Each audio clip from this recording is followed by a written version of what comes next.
どうもペロンです。今回は R タイプファイナル2の無料ダウンロードコンテンツとして追加されたナンバー AF0 R9 嘘799エイプリルフール試作型をご紹介したいと思います。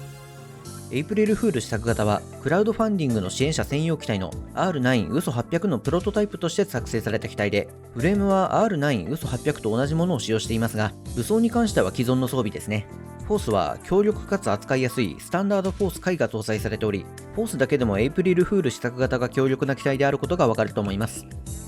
赤の対空レーザー回は DNA のように螺旋状にねじれながら水平方向に進むレーザーを発射します。攻撃面積が広く、レーザーの中央部分が地形や耐久力の高いバイドにぶつからなければ消えることなく進むため、幅広い使い方ができる非常に使い勝手のいいレーザーですね。他のレーザーが地形に対する依存度が高いため、基本的には対空レーザー回をメインで使用することが多いと思います。青の反射レーザー回は正面と斜め方向に合計3本のレーザーを発射します。発射されてから一定距離進むか、耐久力の高いバイドにぶつかれまで消えない仕様になっており、3方向へ火力が分散しているため、一発ごとの破壊力はあまり高くありませんが、その間は何回でも長弾するため、狭い場所では特に高い殲滅能力を発揮できるレーザーですね。その反面、地形に対する依存度が高いため、使用する場合は反射する地形がないステージでの使用は控えるのが賢明だと思います。黄色の対地レーザー回は、フォースから機体側に向かって斜めにレーザーが発射され、レーザーの着弾後、地形に沿って進むように移動します。この微妙な発射角度が扱いづらい原因でもあるんですが、使う場所を選べばそれなりに使えるようにはなっていますね。それでも有効な場所はかなり限られるため、他のレーザーと比べると明らかに見劣りする性能になっており、意図しないタイミングで黄色エネルギーを取ってしまわないように気をつけてください。次にフォースを切り離した後の状態についてですが、強力な弾幕型の6ウェイフォースショットですね。右方向への攻撃に特化した弾幕型ですが、持続的な火力と密着時の瞬間火力の両方を兼ね備えた今作きってのぶっ壊れ性能の装備となっており、スタンダードフォース回搭載機体に関して言えば、間違いなく6ウェイフォースショットがメインウェポンになると思いますが、左方向への攻撃とフォースを切り離した後の防御力の低下というデメリットもあり、決して万能とは言えない装備になっています。その欠点を差し引いても圧倒的な火力を誇る6ウェイフォースショットの使い方が、この機体を使いこなすための重要なポイントだと思います。ミサイルは誘爆ミサイル、追尾ミサイル回、4ウェイ追尾ミサイル、バルムンク試作型の4種類から選択可能になっており、最強クラスのミサイルが複数選択肢にある点もこの機体の特徴ですね。他の機体の場合はミサイルを適当に選んでも影響はほとんどないことが多いですが、この機体はミサイルを変更するとステージでの戦略も大きく変わってくるため、ミサイルの選択はかなり重要になります。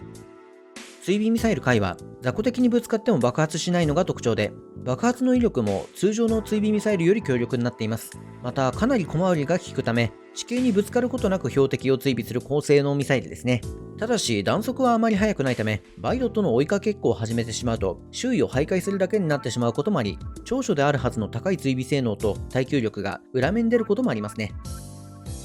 4ウェイ追尾ミサイルはフォース装着時は機体の左側、フォースを切り離すと機体の右側に向かって4発のミサイルを発射します。火力が右側に偏りがちな装備構成の機体なので、フォース装着時に左側にミサイルを発射する4ウェイ追尾ミサイルはこの機体の弱点を補えるのが最大の利点であり、高い殲滅能力も備えている非常に優秀なミサイルですね。高難易度になると左右から大量にバイドが出てくることも珍しくないため、高い状況対応能力が魅力であり、追尾ミサイル回に勝っている点だと思います。ただし、バイドとの追いかけっこが始まると、次のミサイルが発射されない点は追尾ミサイル回と同じで、過信は禁物ですが、個人的には追尾ミサイル回よりも4ウェイ追尾ミサイルの方がおすすめですね。